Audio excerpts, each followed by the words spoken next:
Hi, I'm here with Megan Horst, and she's a PhD candidate, and she's teaching at the UW, and she's actually getting her PhD in urban planning with a focus on food systems. And Megan, I'm just curious, how did you reach this path? Why are you where you're at now? So I think you're referring to planning, Yes. probably, right? Well, definitely it just seemed to fit all of my interests, kind of led me into planning. I had a passion for environmental issues that was awoken, I think, in my undergrad degree. I went off and did Peace Corps, where I was exposed to agriculture and sustainable agriculture.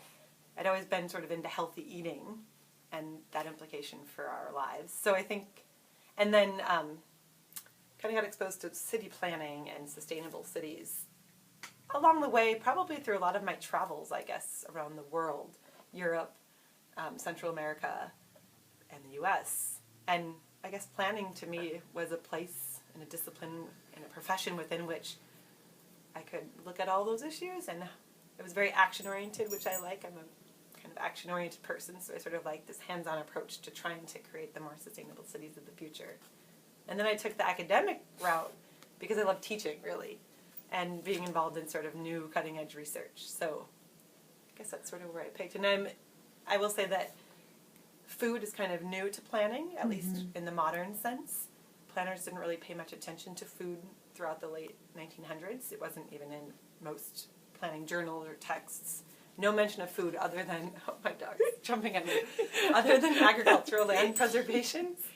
But in the last 10 years, there's been, because of the calls by both people working on the issue, citizens caring about food, and academics calling for it, there's just been this huge interest in food. So I sort of came into planning at a time when food was also growing in the planning discipline, and that just went ding to me, like, wow, I can create sustainable cities that have cool food systems things. At least that's the hope. And tell me about the class you're teaching. That sounds really interesting. Yeah. Dylan. No, Dylan. I'm sitting here with Megan's dog, Dylan, and he's absolutely adorable. Here's Dylan. Here he is. There he is. He's a little bit distracting. Yeah. So I teach a class called Sustainability Studio at the University of Washington, which is a class for undergrads in their environmental studies program. So I've come a little bit full circle. I used to work on sustainability issues as a student in my undergrad days, and here I am teaching a class on it. And anyway, the class, I teach it 3 quarters a year, so every quarter except summer. And we engage 20 to 25 students in hands-on projects on campus to promote sustainability. And the topic changes all the time. So I've done waste, climate action, green athletics, where we looked at Husky Stadium, green laboratories. We just wrapped up renewable energy. And this coming quarter we'll be doing food, which we have done elements of food in some of the other ones, like in green athletics. We looked at some of the purchasing at the stadium. But this quarter we're explicitly working with Housing and Food Services, who manages the 40 or so cafes and restaurants and grocery stores on campus. And we are going to be examining a bunch of their food purchases and evaluating kind of the environmental footprint of them, but specifically comparing the environmental footprint among choices they have. And with the intent of potentially guiding them to make different choices. So one group will look at, for example, various kinds of chicken, or there he is settling down, salmon, strawberries, lettuce, milk and cheese, coffee. We'll be kind of comparing, for example, in coffee, regular Starbucks coffee versus Tully's organic coffee. And, does the environmental footprint differ, and what does that mean for UW? So I'm pretty excited about this. We're working very closely with the food purchaser, and who's really excited. He says he needs more student interest, and he needs kind of the data to make his case, and he feels like he doesn't have all that right now to make changes that would cost the university money. And I'm curious, where do you think urban agriculture is going? What's the future?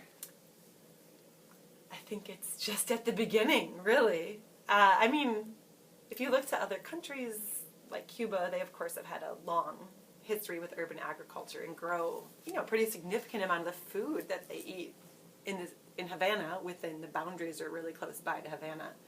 So I certainly think that's part of the future, just growing more of our food closer to us.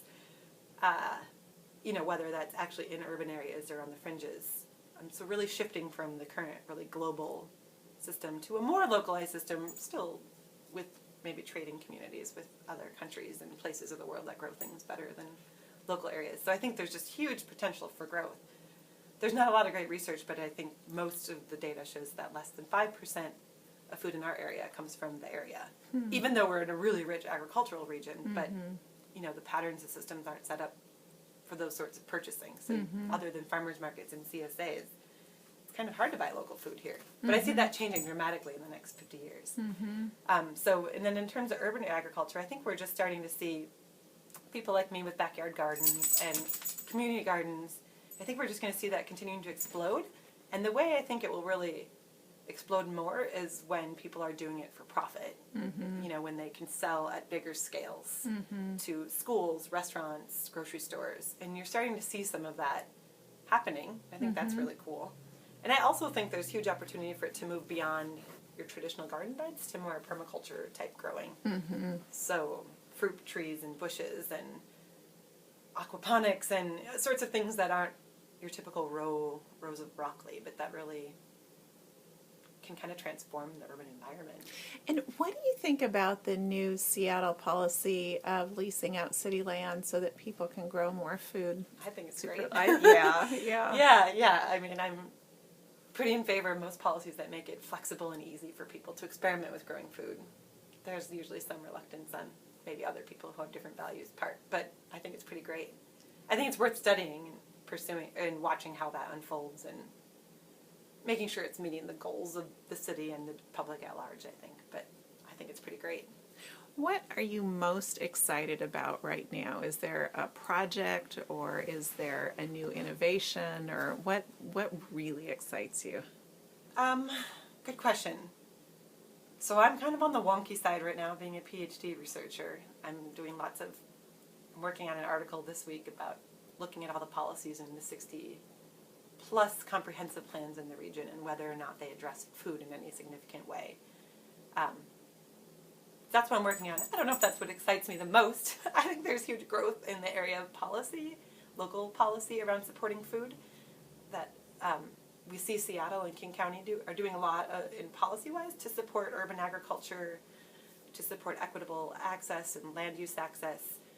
But outside of a handful of cities and counties in our region, most of the other cities and counties barely address food in their comp plans or in their policy generally, other than to restrict it or overregulate, maybe not overregulate it, regulate it, restrict it, make it hard, zone it to particular spaces.